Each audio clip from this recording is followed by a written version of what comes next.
Think for a moment about all the technology we use every day. Phones, computers, televisions. Hard to imagine life without them. Yeah, a lot of people say they cannot live without them, but these gadgets are also allowing marketers to gain access to a lot of your personal information. Here's Fox 9 investigator Jeff Ballion to explain how we are quietly being tracked. It knows what you watch, and I've never met Lisa Bonet, when, and for how long. They're not the police. Millions of smart TVs have the capability to track us. The VIZIO brand does it out of the box unless you know to turn off that feature.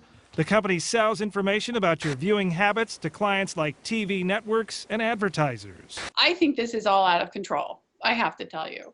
The app that guides you through traffic. Continue on I-494 East for 3/4 of a mile. Is building a profile of everywhere you go. Some marketer will eventually use it to try and make a sale based on your driving patterns. I think most people would be okay with that. Facebook is tracking your likes and can scan your photos looking for clues about your buying habits. If you are drinking a Coke on Facebook, Pepsi may figure that out and send you a Pepsi offer.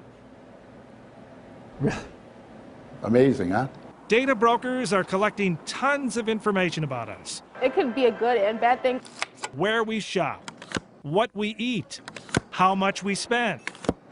I have nothing to hide, so I'm like okay with it. Just a tiny sample of what they know about millions of Americans. Their home address, their phone number, their email address, their ages, how many kids they have, how much money they make. Even your health status.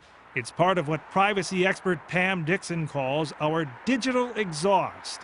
Smartphones, tablets, TVs are constantly spewing out data that offer an insight into the patterns of our lives.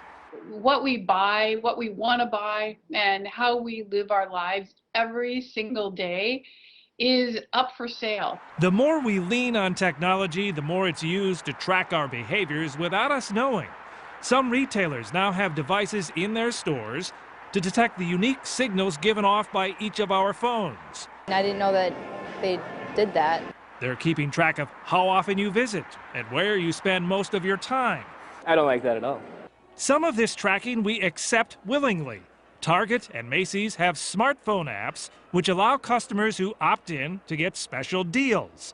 Both companies are using devices called beacons, which recognize when a phone with one of those apps is in or near a store. It then sends out message alerts with offers to entice you to pull out the plastic. So they're kind of nudging us into buying things that maybe we never would have thought of. Absolutely. Other apps are collecting information you might not want them to have. This conveys one heck of a lot of information, and it also has a microphone in it. This is a data security class at the University of St. Thomas. What if you had an app that listens to what you're saying? Such apps do exist. You may think you're downloading an app that does one thing, but it's also accessing your microphone or your contact list or your photos. Having something monitoring you all the time, is a little scary.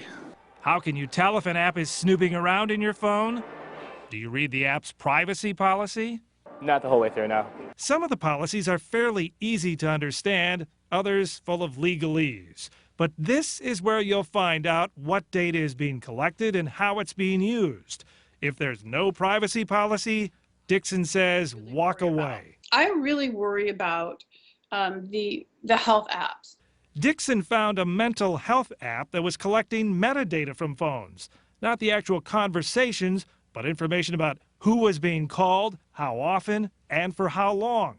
And what they told me in this particular case was that the information was going to health researchers and also to the U.S. government, but in aggregate, right? That means the data doesn't have identifying information about the cell phone's user. You'll see that claim in lots of privacy policies. Here's the problem with that. Aggregate information can be re-identified specifically to you, especially when it's coming off of your mobile phone. Researchers at MIT looked at anonymized data from 1 million people, and by comparing that to cell phone location signals, were able to identify 95% of them.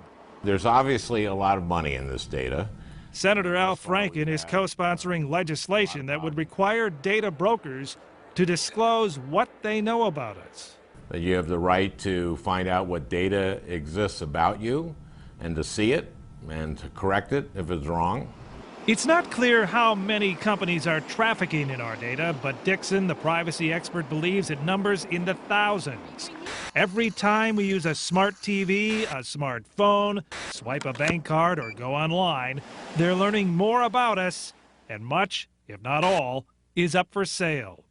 I'm Fox 9 investigator Jeff Ballion. Privacy experts worry about how our data is used against us. It's easy to track details about the types of food we buy or our leisure activities. An insurance company could use that data in setting premium rates. There's a lot to think about. We have a link on the Fox 9 app with more information.